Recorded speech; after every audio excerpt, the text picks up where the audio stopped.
Welcome back dito sa channel natin. Andito tayo ngayon sa may Robinsons, Manila. Alamin natin ang latest na update sa major renovation na ginagawa dito sa loob ng mall.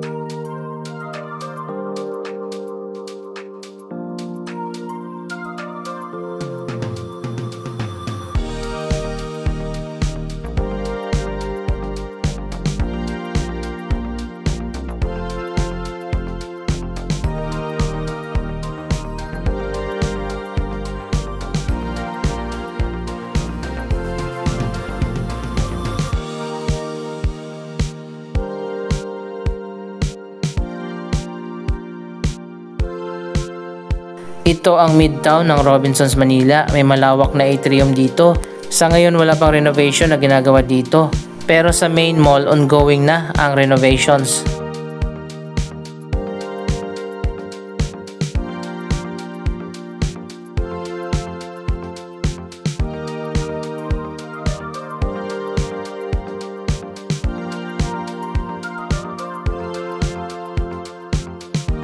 Dito tayo magsisimula sa Pedro Hill Wing.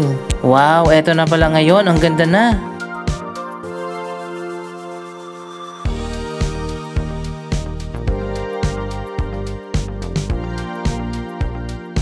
Ayan, makikita naman natin ang mga hallway dito. Lumiwanag na, bago na rin yung ceiling. Yung mga poste naman, magkakaroon din yan ng design.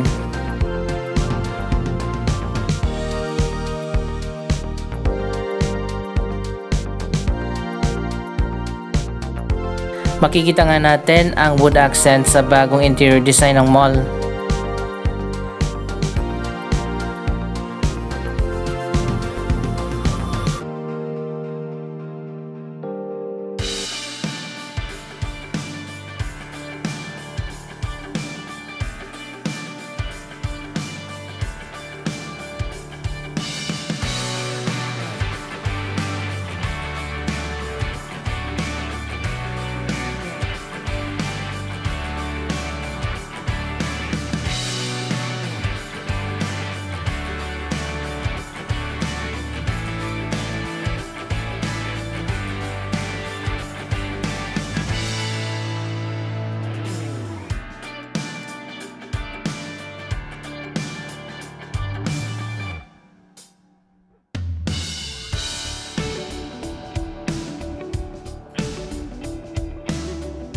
Wow, ang ganda na oh.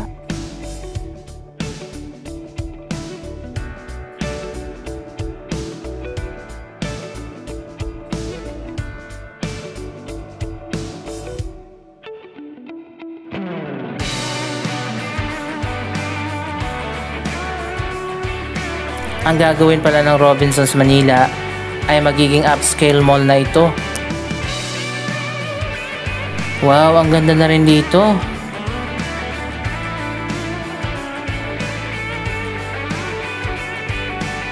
Isa sa bago makikita nga natin ang ceiling. Ayan, makikita nyo naman parang Japanese style.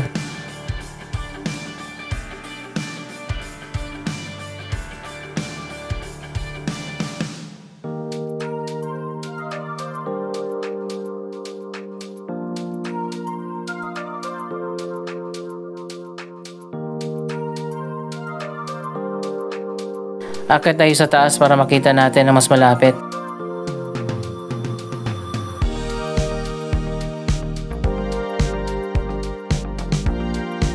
Ganon din dito sa upper levels, parehas lang din ang design ng ceiling.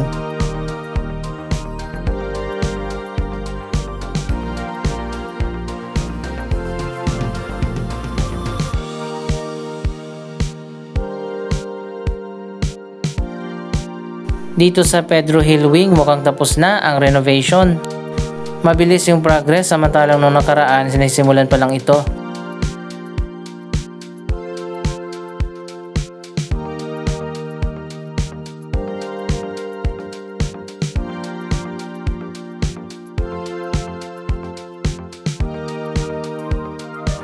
Sana ginawa na lang nilang glass yung ceiling katulad ng ginawa ng MOA para sobrang liwanag dito sa loob ng mall. Anyway, iba't iba naman ang design ng bawat mall.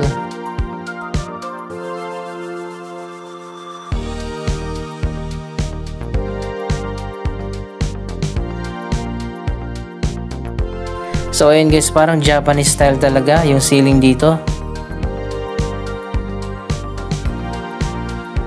Mas gumanda na ngayon ang cinema.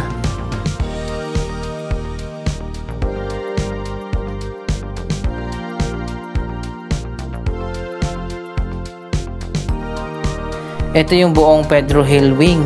Napakalawak nga nitong Robinsons Manila dahil meron itong 4 na wing. Ang Pedro Hill wing, Santa Monica wing, Padre Faura wing at ang Midtown.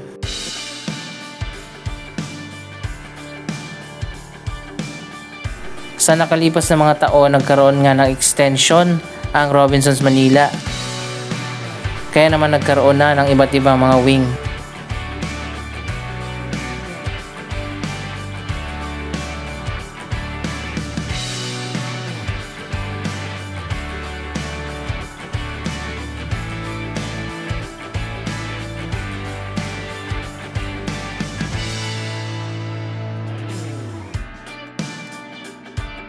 Naalala ko dati sobrang daming tao dito sa Pedro Hill wing. Pero nung kinuha na ng H&M yung buong harap na yan ng Pedro Hill, wala nang tao dito. Doon kasi dati yung entrance. May entrance pa rin naman dito pero nilipat sa may gilid.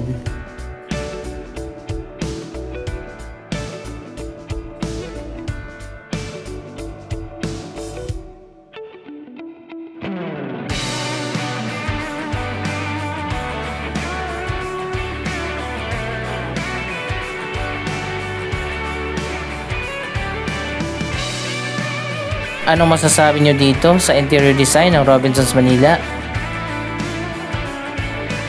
Dito naman sa gitna may additional design din na bilog, parang octopus.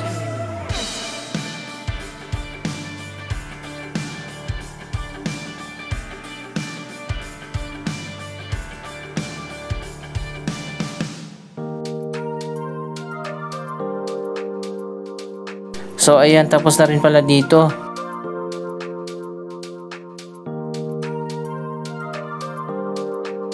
Dito sa atrium, ginagawa pa, ongoing pang renovation. Parang magiging Japanese style din siguro yung ceiling dito.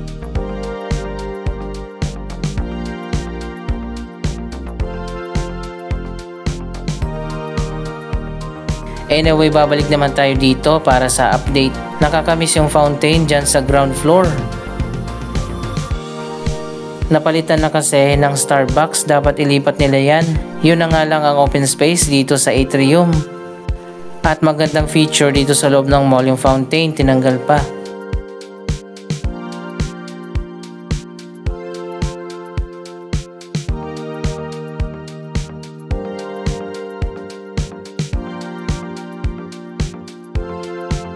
Andito naman tayo sa food court. Maliit lang yung food court dito, sana nga nilawakan nila. Silipin muna natin dito sa Santa Monica wing. Tapos na rin ang bagong ceiling dito.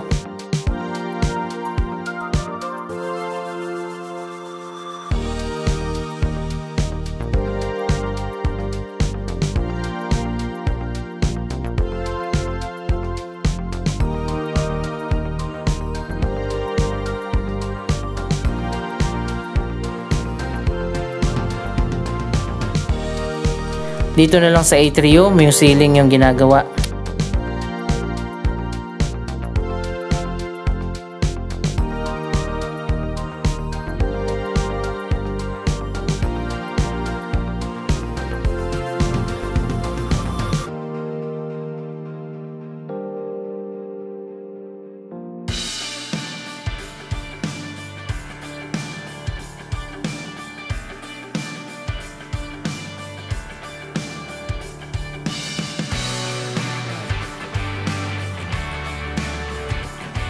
Maganda rin naman ang bagong design ng food court.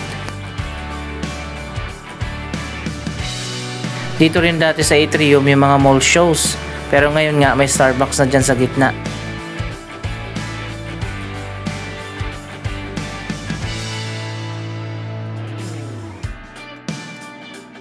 Andito naman tayo sa may department store area. Ganito naman yung design ng ceiling.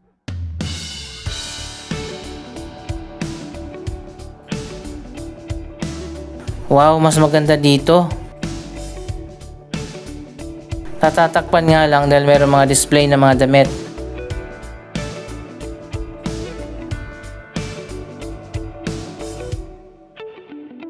Para mas maganda kung ganito ang design ng ceiling.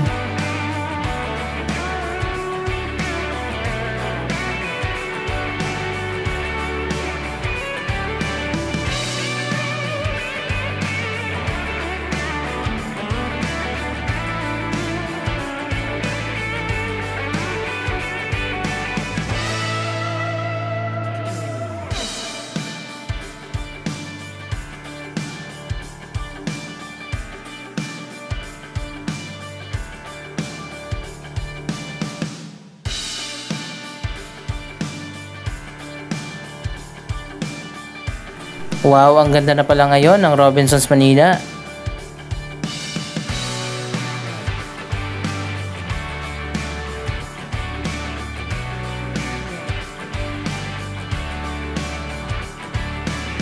Dito naman tayo sa Padre Faura Wing. Ang atrium dito ginagawa na din.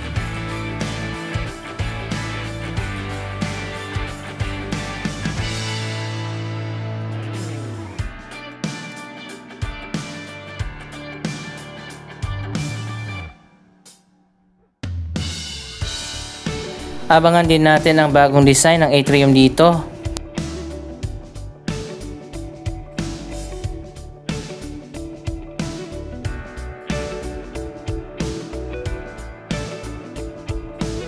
Yung isa pang atrium tapos na.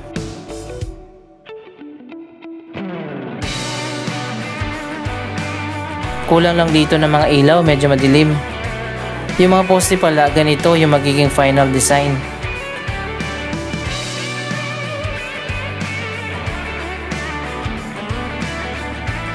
Kasama din sa major renovation ang pagpapalit ng mga bagong escalator.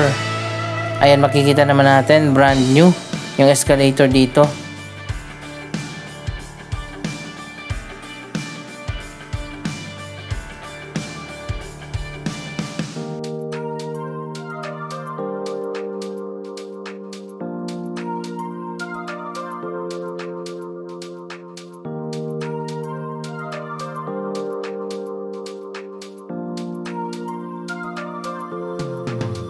Dito naman parang similar yung design sa ginawa nila na renovation ng Robinsons Galleria.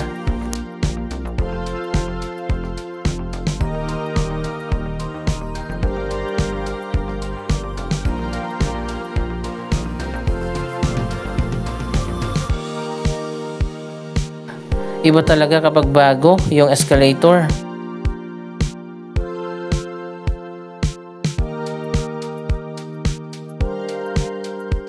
Tapos na rin ang mga ceiling dito sa Padre Faura Wing.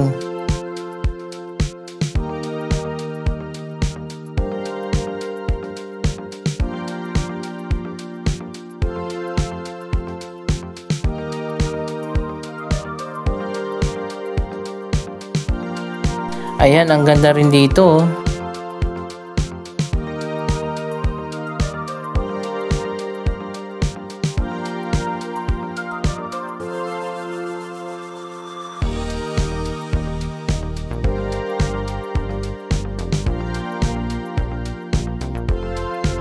Yung ibang mga escalator, ongoing pa yung pagpapalit.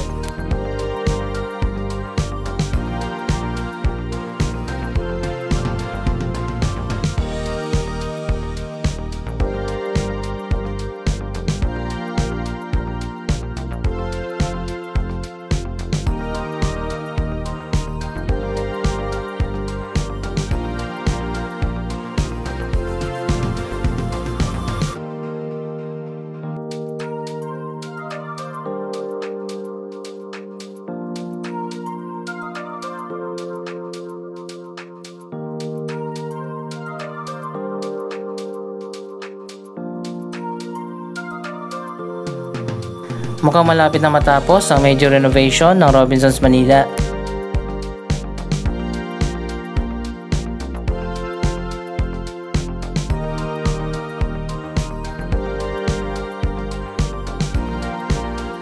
Ano masasabi nyo sa transformation ng mall na ito? Mag-comment lamang dyan sa baba ng inyong mga reaksyon. Maraming salamat sa inyong panonood. Huwag kalimutan na i-like, i-share ang video ito. Don't forget to subscribe. Thank you for watching.